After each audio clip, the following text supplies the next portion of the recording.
इथे आपण टिफिनसाठी मटकीची कोरडी उसळ बनवतोय। त्याच्यासाठी आधी शिजून घ्यायची। गरम पाणी आपण ठेवलेले आहे, त्याच्यात शेंगदाणे टाकून घेतले।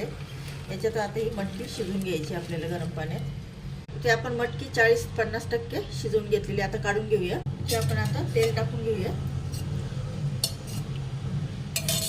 मोहरी टाकली, कढीपत्ता, 2 कांदे कापून घेतले ते टाकले, मीठ टाकलं शिजण्यासाठी आणि लावलं। त्याच्यात टोमॅटो टाकून घेऊया। इथे आपलं लसूण आणि आलं कुटून घेतलं ते टाकून घेतलं। म्हणजे छान फ्राय द्यायचं। हळद टाकूया, 1 चमचा लाल चटणी, 1 चमचा मसाला आणि शिजवलेली मटकी त्याच्यात टाकून द्यायची। मीठ टाकून घेऊया। तर याच्यात मस्त आता कोथिंबीर टाकून घेऊया आणि या रश्श्यामध्येच आपल्याला शिजू द्यायची उसळ। इथे आपली आता मस्तपैकी